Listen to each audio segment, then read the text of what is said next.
And welcome to Virtual Vintage today. We are talking about God and the good life. It's a conversation we've been having across the semester. We've talked about health, we've talked about money and power and relationships. And this issue of health, well, they're all relevant, but somehow to talk about healthy living in challenging times feels even more urgent than ever. And I want to tell you that next week we have two guests coming on to this Zoom call, Tim Jones and Ellen Foster, and they are both from New City Counseling here in Charlottesville. So Tim is the director of the New City Counseling Center, and Ellen Foster is a therapist, and I invited them to come to Vintage way back in January, thinking we'd be all in the room together. But they're going to be joining us here on the Zoom call, and I'm going to invite some of you students in particular, to think about what questions you might want to ask. So they'll be talking about anxiety. The topic they've given me is called God and the Good Life, an invitation to pay more attention to your anxiety. And Ellen says that we are often just trying to get rid of our anxiety rather than paying attention to what it might be trying to tell us. How the deeper places of our anxiety might be rooted in our stories. And if we lose that, it robs us of the actual good life that God offers. So I'm interested to hear their approach to this topic. I know it's relevant to all of us, whatever age. So that's what we'll be doing next week. And then these virtual vintages, I mean, normally we finish when the semester ends, but I'm not going anywhere. So we're going to continue on every Friday through May at least, and maybe into June if y'all keep showing up. Yay. Oh, Mary Dryden, you guys and your little, oh, we have to get the chat box up too. Okay. So much technology to consider. Oh my goodness. Anyway, yeah, so we'll just keep meeting.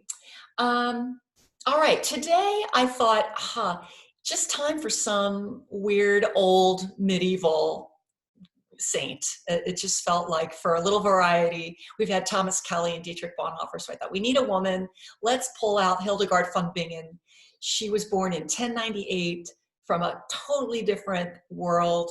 But again, it's so fun to see, I think, how her story, how these old stories connect with our stories today, and how we can learn from her and hear her voice in a way that might speak to us of God's presence and just of our own human experience right now. So first, I'm going to tell you a little bit about Hildegard.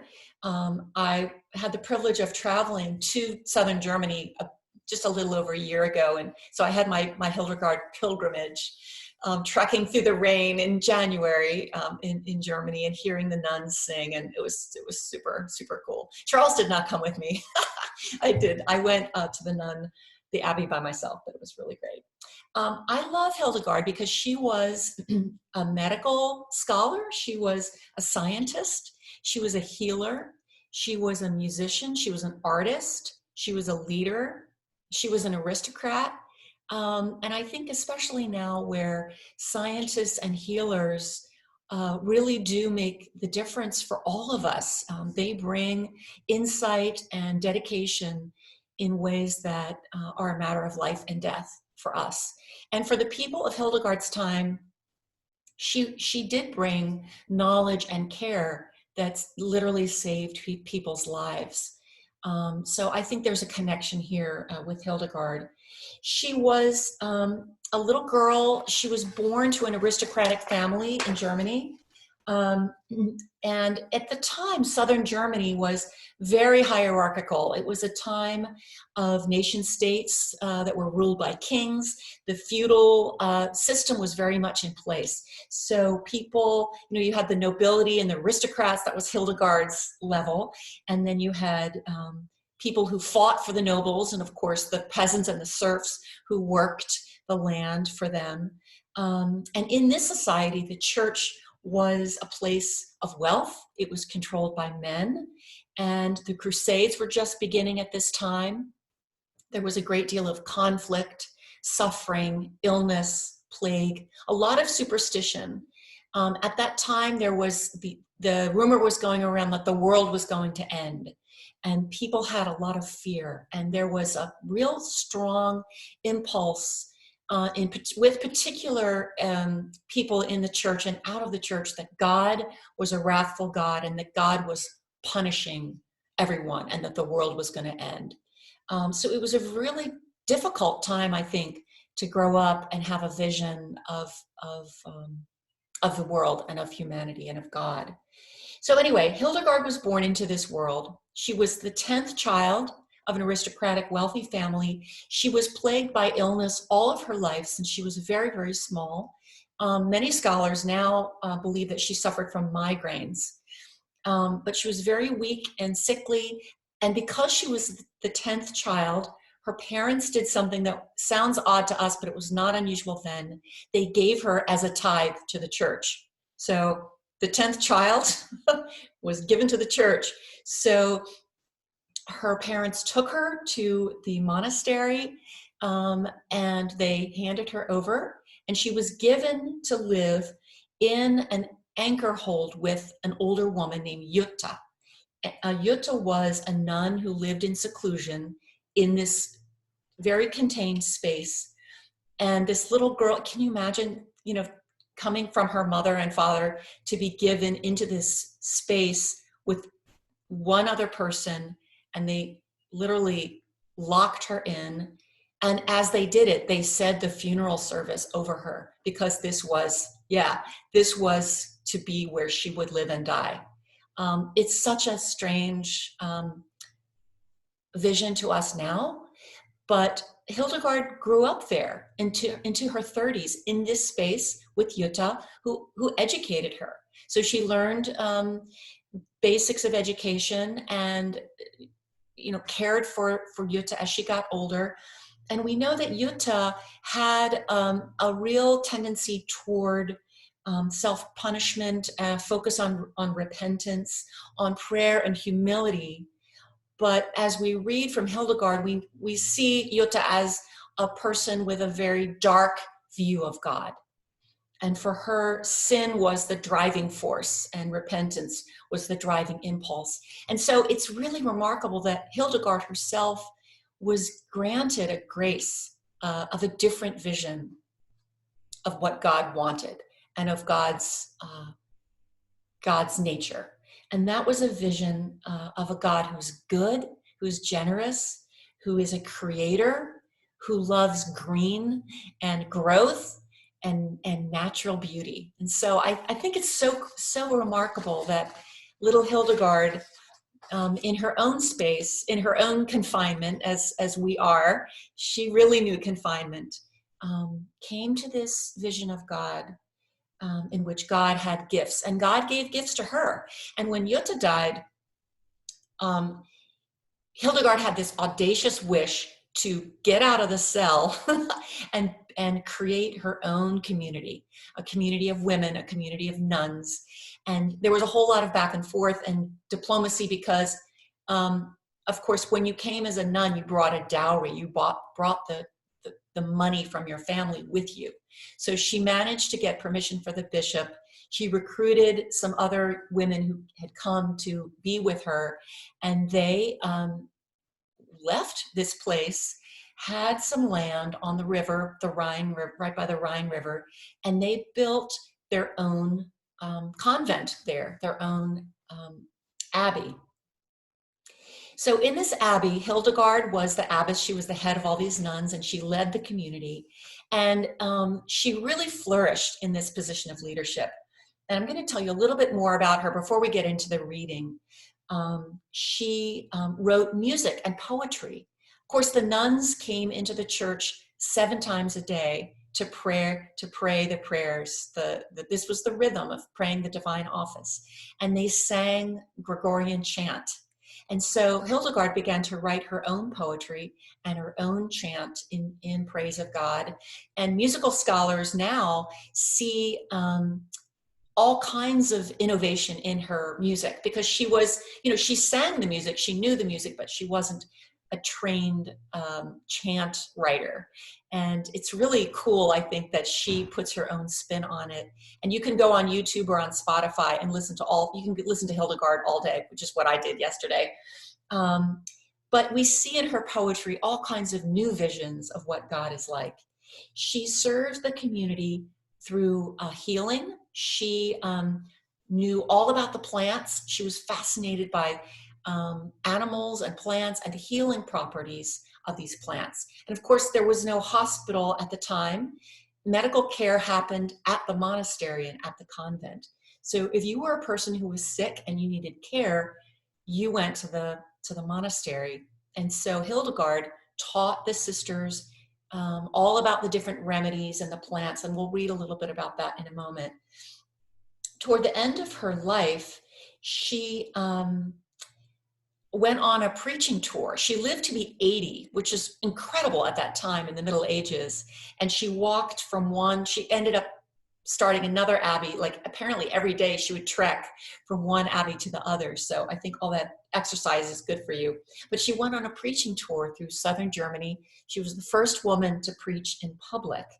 And so in her dark time and place, Hildegard, who was given into this cell to live and die, found a whole new life. And she found unexpected liberation and gifts out in the world, a world that she could serve and love in God's name.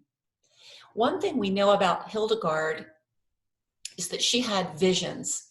And even as a little girl, you'll see she saw things that she did not share for good reason. But eventually she did start telling of her vision, and people and pilgrims would come to the abbey to hear about her visions. So this is sort of a big picture vision of Hildegard. But I just think her biography is so important. And as we read these little fragments of her writing, that you can see the many ways in which she was kind of an entrepreneur and an innovator and a visionary in every way. Okay, so enough of that. I'm going to read to you from our handout. If you ever would like to print out the PDF of this reading, it's on the Theological Horizons website under the Vintage Lunch tab, but I'm going to read it to you. So if you don't have it, that's fine. So Hildegard, as I said, wrote and spoke about health and healing. And she wrote a book called Causes and Cures and Physica. So she's writing all about different minerals and plants and animals. And I chose just a few little sections from there to read to you today. Now we see that in this first reading, it's called On the Four Elements, that Hildegard was a product of her own time, that medical research and knowledge was of a very certain sort. And there was a lot of talk about the four elements. So she inherited a certain realm of knowledge that was, far narrower than what we have today. But she writes this: God made sure to give everything we need to thrive. And God also gave us much power, because nature nourishes us in so many ways. The relationships between us and creation must be symbiotic, because humanity can't live without the nature that God made. God made four elements: earth, air, water, and fire. And they're the cosmic building blocks of this world. Each person is also made up of these. Their interactions with every person determines the person's temperament. Fire gives us warmth. Air provides our breath. Water makes our blood. And earth gives us our tissue, muscles, and bones. Fire also gives us our sight. Air, our hearing. Water, our ability to move. And earth, our groundedness in walking. When these four elements are ordered correctly, heat and moisture come and go throughout the earth at just the right times and in just the right amounts, helping crops grow and nourishing the world and everything in it.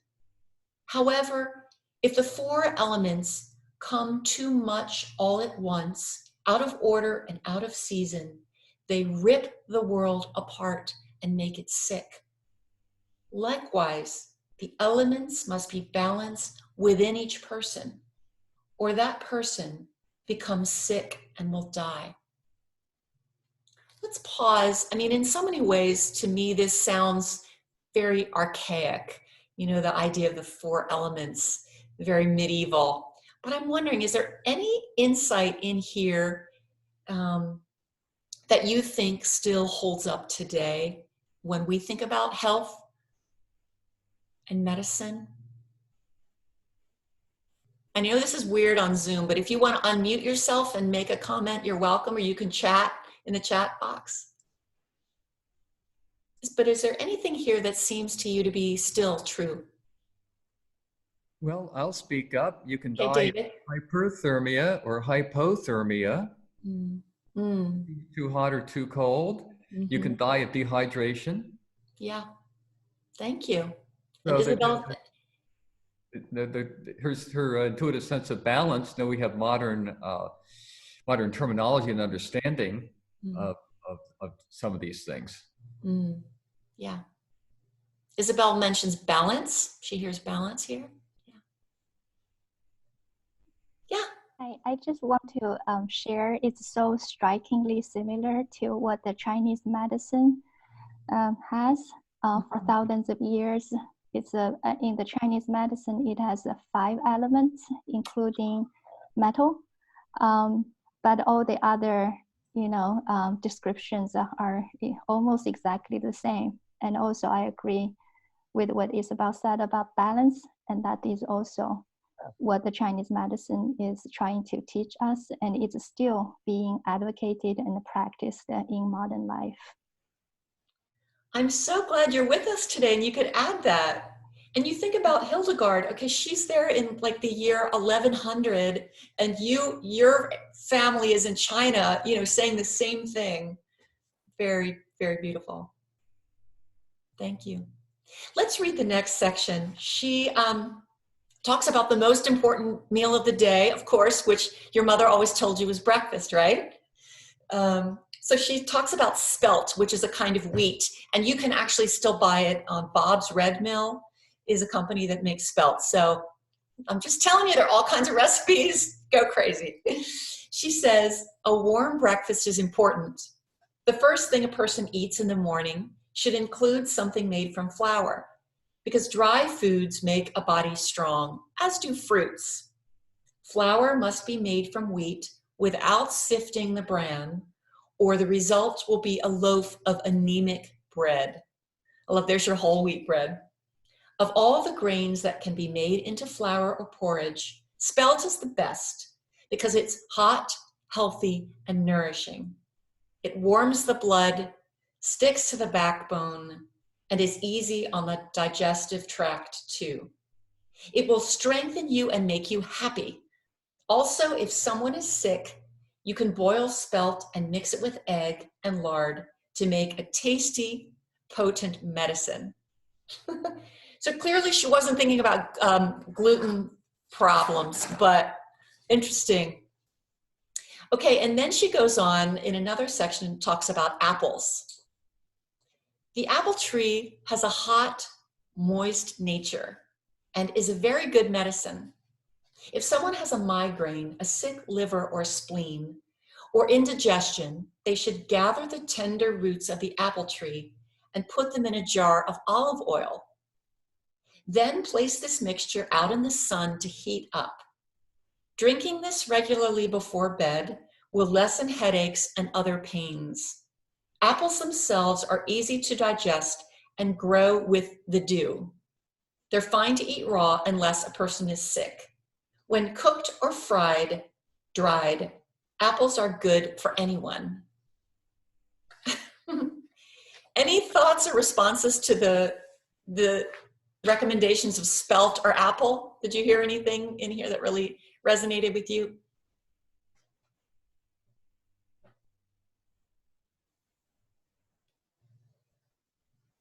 I think for me, it's just an interesting reminder that it's important what we put in our bodies. A lot of times, I don't think that my body is a temple and like needing to put like awesome, healthy foods into it. But it's interesting all of the care that she shows and like knowing so much about spelt and knowing about, apples, this type of medicine, just her knowledge of that and the care that she like wants to invest in her body and maintain it and keep it healthy, I think is significant.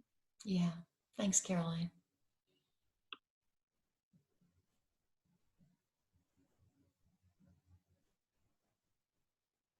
I was really struck just remembering that in this time, medicine was a whole different enterprise. Healing was, I think, just whatever you could find, either in the woods or the fields or in the closet at the monastery. And knowledge of the plants was really very, very important. It was a knowledge that you had to have, to heal yourself and the people around you. Well, she goes on to write this section. There's a lot of interesting things in her recommendations, but this section is on crying and on stress. I labeled it depression, but reading it again, I think it's really not about that. It's more about stress. And so I'm curious to hear your response to her description. She says, people panic when they feel their body is in danger. Everything pulls in on itself and gets smaller. Everything contracts, the heart, the liver, and the blood vessels. This constriction releases a fog that hovers over the heart and darkens it. The person's blood sours. This is how a person becomes sad. The depressed person finds that tears are like smoke and sting their eyes. These tears dehydrate the blood, reducing a person's flesh. Such tears of sadness can make a person sick as rotten food can. They dim the eyes. Tears of joy, however, are gentler on the body. The sad soul mustn't forget who made the world and who made the human pilgrims in it. We must cry from the joy of knowing that God loves us. Tears of joy are never injurious. What did you notice in this description of tears and the body and stress and panic?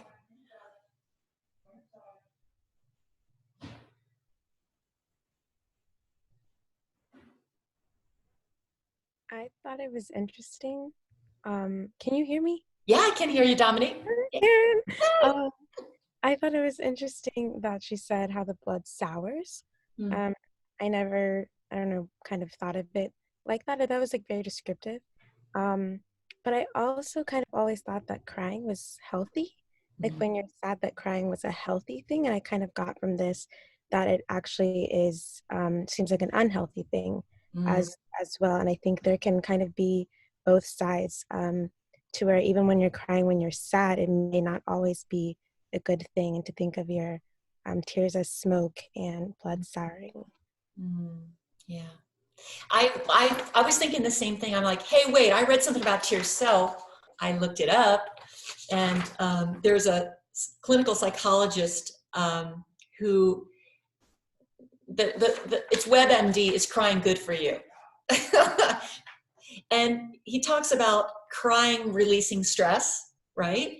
And that it's a good practice, and that studies have found that emotional tears have higher levels of stress hormones than basal or lubricating tears, as if when you get something in your eye, but that emotional tears contain mood regulating manganese and other types of things. Stress, he says, tightens muscles and heightens tension, so that when you cry, you release some of that. Crying activates this parasympathetic nervous system and restores the body to a state of balance.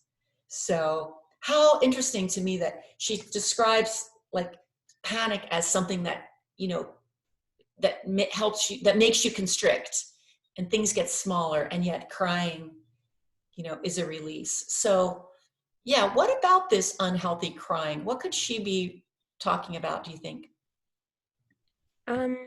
Possibly that when we focus on our stress is kind of when we cry, when we are aware of it, and we embody it. And crying, yes, can be a release for it, which is great. But also, if that's all you're doing, and you're also not thinking of the things that to be grateful for, or things to be joyful about, I think that's where it can be dangerous. Um, Even though you're constantly releasing, your panic and your stress, and it's good, but that's not all. Um, so I think perhaps that can be a way, if you're not also being um, showing gratitude and thinking of the good things and trying to be joyful, it can then perhaps become unhealthy because you're not fully, I guess, releasing everything really. Thank you. And as in all these readings, I mean, she's reading, she's trying to make sense of her experience and of the world. So she could be wrong. I just think it's, we're all kind of in this together, figuring things out. But it is, I think, interesting when someone who is working with such limited information has an insight that we know now is true today.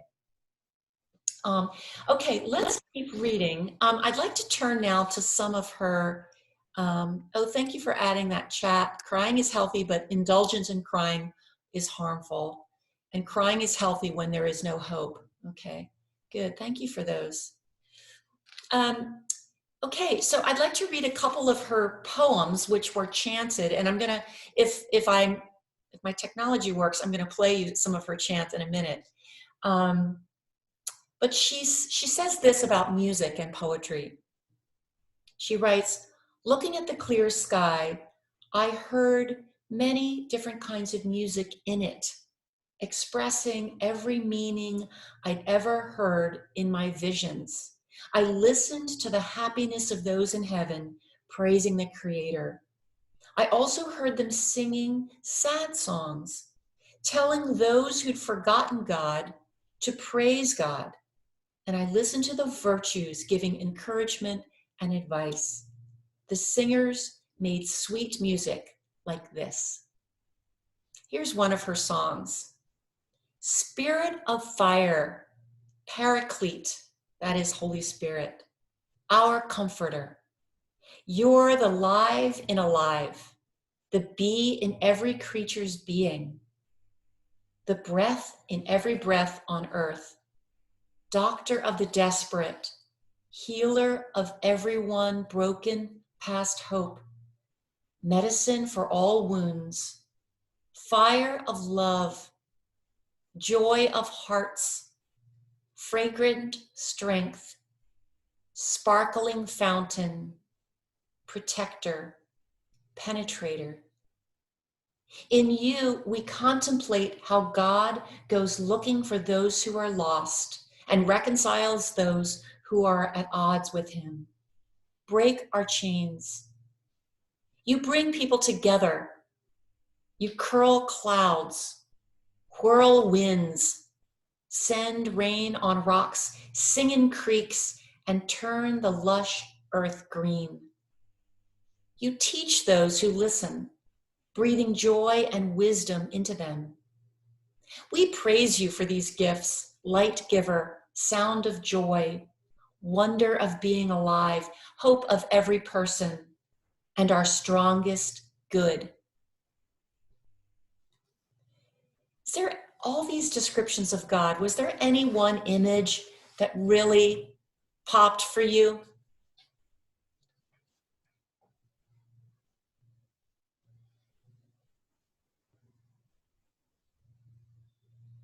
Let me read this one section again and just listen for her name for God or her description of God.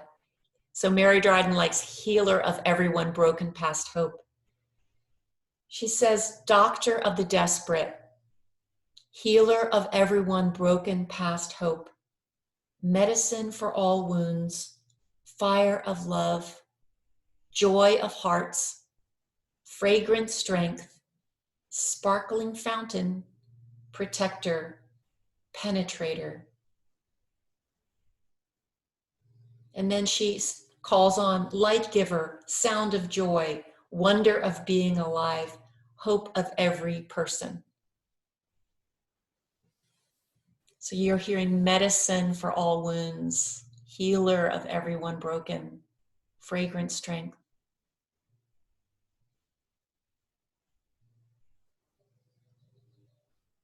The bee in every being. Yeah. I think these words have such poignancy right now, don't they? The references to illness and healing and desperation and brokenness. Is there anything else in this song, in this prayer that that you noticed you'd like to call out?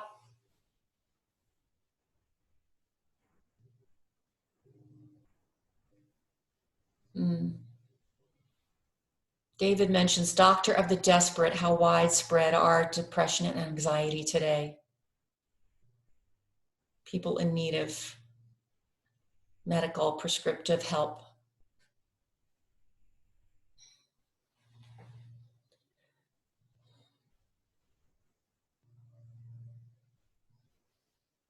Let me go on and read another one of her songs, her poems. And in this one, I want you to imagine right now, it's the middle of April, but in southern Germany, I have a feeling it's still pretty cold. And she lived right on the Rhine River. And if you've ever been there, there's the steep slopes where they grow the grapes and the wine. And it was so cold in the winter there. And to think that these days of April, maybe the tiny little green shoots, the little buds are beginning to come out. That's what I hear when I read this poem. And she speaks of Mary, the mother of Jesus. Mary, whatever's small and unnoticed is like you, growing, the greenest twig stirring in the rainy gusts that were all those questions asked by those who lived before your time and spent their lives looking for God's Son to come. The sunshine warmed you, and when the time was ripe, you blossomed, smelling like balsam, and the fragrance of your bloom renewed the spice's dry perfume. The earth rejoiced when your body grew spelt. The sky celebrated by giving the grass dew, and the birds built nests in your wheat, and the food of the Eucharist was made for all humanity. We feast on it, full of joy. Kind lady, no wonder you're always happy. Eve scorned these things, but we praise God on high. Where are you seeing God right now when you walk outside or look out of your window?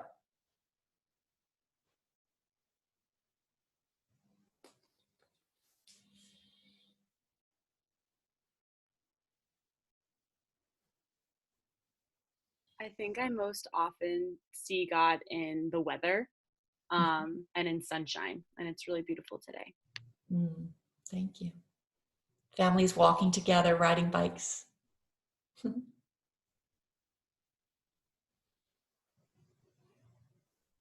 I've seen a lot of flowers blooming and kind of like just like starting fresh, and that's a good reminder in this time that there's growth and a future and promise, and we see that like in God's nature, to like new blossoms and blooms. Thank you. Nancy has a duck pond with lush green trees and flowers near the house. Birds chirping, flowers blooming, sky, wind, beauty of nature. Snow, rivers, spring blooming flowers.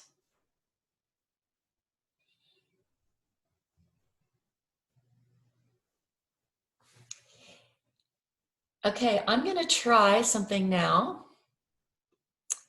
And that is to share my screen with you.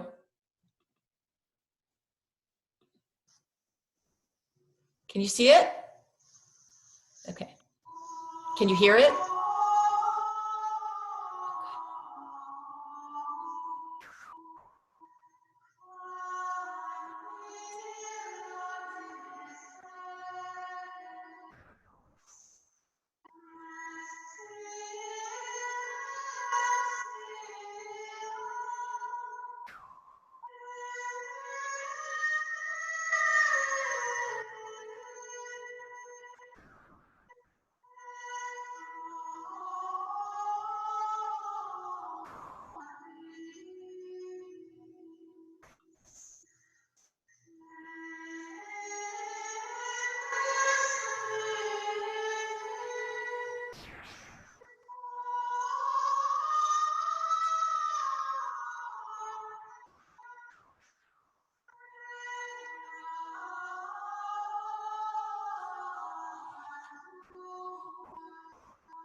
Okay, it worked, yay! So what you were seeing there was some paintings of her visions. So one of her, the nuns with her, she would describe the visions that she had, and this sister would draw them for her. So those are very, very old paintings, old manuscripts from her time that were bound into a book. So we're going to talk now about her visions, which is where it gets a little bit weird, right? Because this is an experience that maybe is not so familiar to us in our time and culture right now. She, in the reading that you can print out, if you don't have it already, there's a link to a website, the Hildegard Society, where you can explore all of these images and a better quality too. And they're very, very interesting. Okay, so this is what Hildegard writes about her experience. She said, "I've always had visions, even in childhood, but I kept silent. Later, I told these to only a very few in my monastic family. I've mostly kept them hidden until now, when God decided I should speak out. I did not see these visions when I was asleep or dreaming, nor was I hallucinating. I didn't see them with my physical eyes, nor did I hear them with the ears on the sides of my face. They never came from simple seeing or hearing. No, I was fully awake and I saw them with my mind. I heard them through my inner ears. This was God's will. It may be hard for you to understand, but it's true. When I reached the the age of accountability, a divine voice sang out to me. And Hildegard goes on to tell us what this divine voice said. I am the living light. I make the darkness day and have chosen you to see great wonders, though I've humbled you on earth. You're often depressed and timid, and you're very insecure, but you're conscientious, you feel guilty, and chronic physical pain has thoroughly scarred you. But the deep mysteries of God have saturated you too, as has humility. So now you must give others an intelligible account of what you see with your inner eye and what you hear with your inner ear. Your testimony will help them. They'll no longer refuse to adore God. And then Hildegard says, that voice made me, a heartbroken, fragile creature, begin to write, though my hand was shaking and I was traumatized by more illness than I could ever begin to name. As I started this task, I looked to the living light, asking, but what should I write down? And that brightness commanded, be simple, be pure, write down what you see and hear.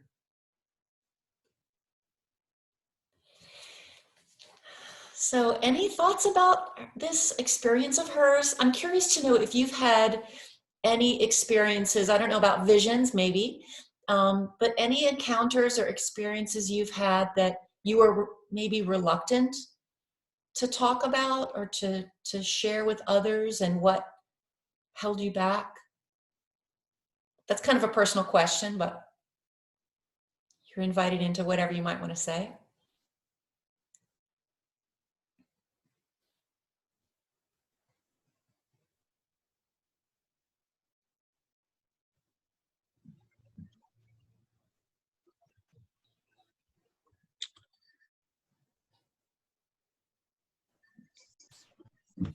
Hi, Karen.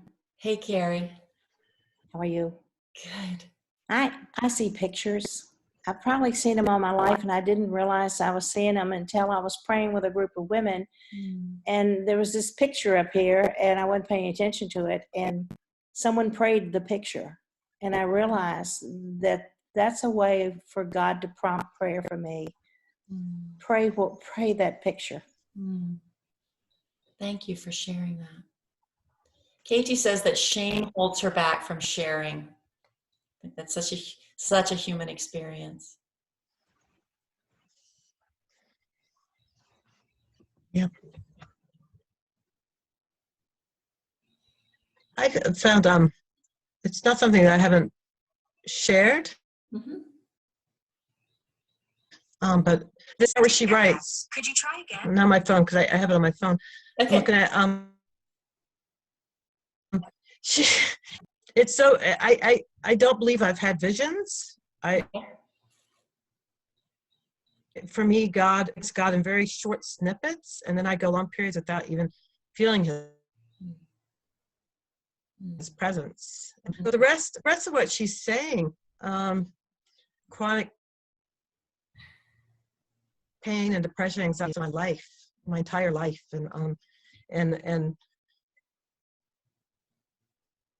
and they just feed each other. They can just feed, and as my disease has progressed for it, so it's getting better, but it's created so many limitations. Yeah. To working through disability if they'd gone on further without treatment, and so it just that whole thing she writes there, I saw myself in it, but for me, it's just so much of what she's saying. There's that lament that we've been talking about. Yeah. And for me, what brought me back to the story of God in the Bible was when I stopped going to church and I was studying Lamentations. To me, it's like this period that everyone's talking about, lament now. It's like that's my story of is lament. It's Yeah. Thank you for sharing that. that those things of joy too. Oh, yeah, no problem. Mm. Yeah. How beautiful that you see your story and her story, and that lament is something that you already knew. Some of us into it. It's like, yeah. Yeah. And her Gregorian, just going to say about the Gregorian chants, I think that those are some of those things that are missing from modern world, that listening to it, and it's one place like the Eastern Church, they still have, they're just beautiful and to me they're soul healing. Mm-hmm. Mm-hmm. Yeah. Would anybody like to add anything before we go to the next section?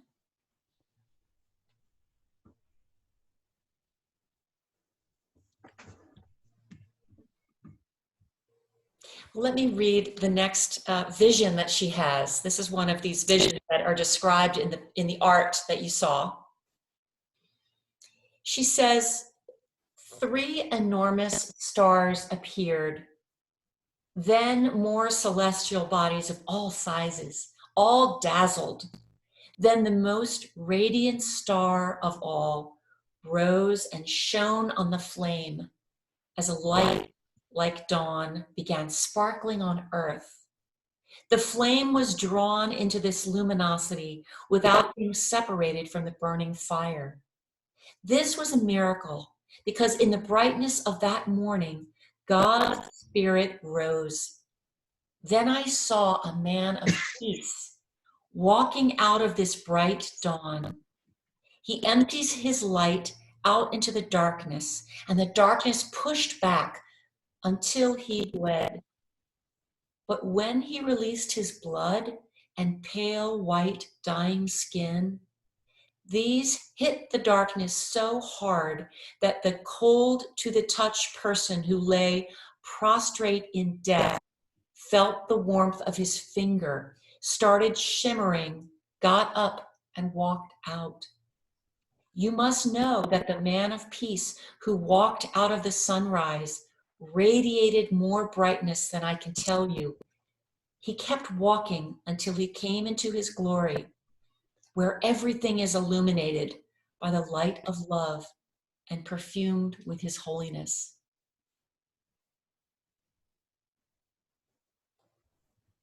In talking about her visions, let me do one thing here. Okay. Hildegard says this. She says, when I began to try my righteousness, I found it a hard path to walk, though, for I started questioning myself again. I said, this is useless. I wanted to fly above the clouds. I dreamed dreams that were too big for me. I wanted to start things I couldn't possibly finish, and then I felt sad. When I attempted these things, I felt sadder. So the result was I sat and did nothing. I was neither living on the hilltop of holiness nor in the valley of good deeds. My self-doubt makes me miserable. I feel oppressed by all things. I grow desperate. Then I hear the devil's voice and my problems worsen. Terror panics me. I blame. I speak evil words. I afflict my body and soul. I abuse God's purity, healing, and greatness. I believe that everything good is evil and will injure me. This is a huge, unhappy struggle for me. How does this happen? The old serpent is cunning and good at manipulation. He knows just what to say to make me choose stubbornness and error. I forget to respect God. In sin, saying, "Who's God? I don't know God." The devil's poison arrow is the evil robbing me of my spiritual joy. I don't want to celebrate people or God. I doubt everything when I feel this way, including my salvation. But when God helps me remember that He created me, then, even in the middle of my depression, I tell the devil, "I won't give in to my fragile clay. I'll fight you." How? When my inner self decides to rebel against God, I'll walk with wise patience over the marrow and blood of my body. I'll be the lion defending himself from a snake, roaring and knocking it back into its hole. I won't let myself give in to the devil's arrows. I won't follow my lusts. When anger tries to burn up the temple of my body, I'll look to God's goodness, which anger never touched. I'll look to God, whom anger never touched, and I'll become sweeter than the breeze whose gentleness moistens the earth. I'll look to the God of peace, because then I'll have spiritual joy as the virtues begin to show themselves in me, strengthening me with their vibrant greenness. I'll look to God, whom anger never touched, and because I look to Him, I'll experience God's calm goodness. And when hatred tries to diminish who I am, I look to the kindness of God's Son and to His pain. When pride tries to erect on sand a tower of emptiness in me, who will come to help me? This is the old serpent. He wants to be better and higher than everyone else, always in the spotlight. He'd like to take me down with him. I'll cry out to God then, "Where are you?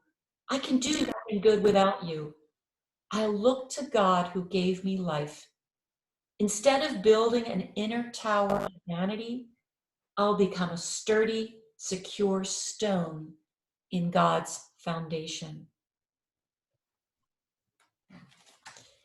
What do you all hear in this it's a long passage, but about her difficult experiences, or did you notice something about how she kind of comes out of those? There's a lot happening here, and I'm wondering what is really resonating for you.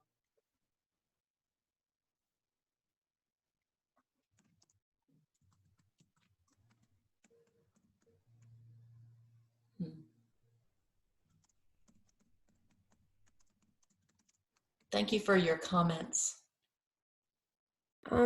I think that, or I guess I identify with the first half, kind of what she was talking about with dreaming, and then you thinking that it's too big and you're not pursuing it, and then you're kind of just not doing anything. And that self-doubt really gets in the way. And I think that's like the biggest, but like easiest little thing that can prevent you from, I think, accomplishing a lot of things. And I think in that way that the devil is extremely manipulative, because then you think that it's you, and it kind of is you in a way, that you are preventing yourself from doing these things, from accomplishing what you want to. I'm actually reading The Alchemist by Paulo Coelho. I don't know how to pronounce his last name. Coelho, yeah. Yeah, I'm not finished with it yet, so don't tell me how it ends. But yeah, and it's a really, really good book about dreaming and pursuing your dreams, and how God actually works for you. And it's really hard, I think, to actually visualize and understand that, because you think that you're by yourself, and if you can't accomplish it, it's you, and then you're being you're doubting yourself and all this kind of stuff. But when you put your perspective not on yourself, but on God, I think it becomes easier. And so I think that perhaps is what she's talking about and how to get out of it. But that is so easy and such a human thing, to just get stuck and doubt yourself, and then really you're not doing anything. And that's like the devil's greatest accomplishment, is to get you to not do anything. Yeah. Thank you for sharing that story. I think we all resonate with that. And I love how she said, I mean, I'm just so moved when she says, I started questioning myself again, and I said, this is useless. I wanted to fly above the clouds. I dreamed the dreams that were too big for me. You know, that self-doubt just comes up.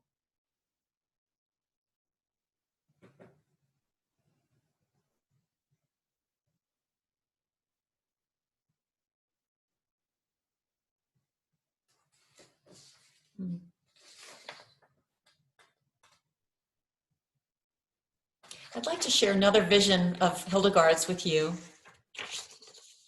She says, I looked to the east and saw the one who shines so bright that I can never see him clearly. But I was able to see that up close to his breast, he was holding something that looked like a dirty lump, the size of a human heart, decorated around the edge with gems and pearls. This is our gentle Father hugging humanity to himself. That's why no one can reject anyone, because the Son of the Father is God incarnate, who himself accepted the human form.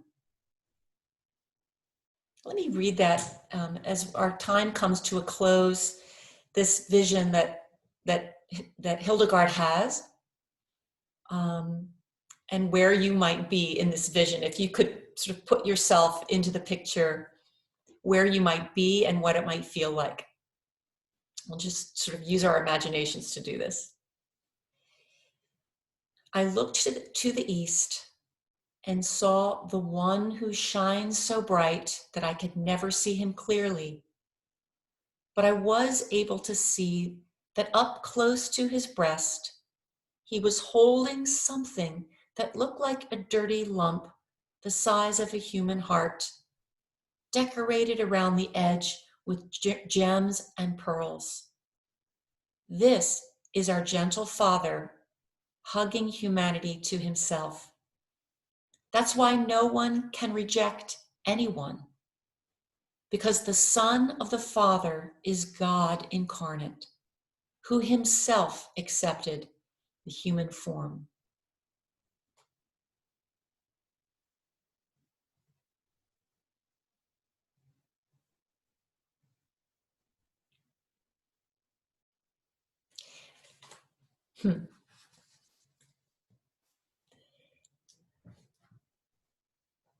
What will you remember of Hildegard, or what has she brought into your life and experience from this hour? Thank you for chatting, for adding comments. But we've covered a lot of ground and told a lot of stories. What is something that you'll take with you?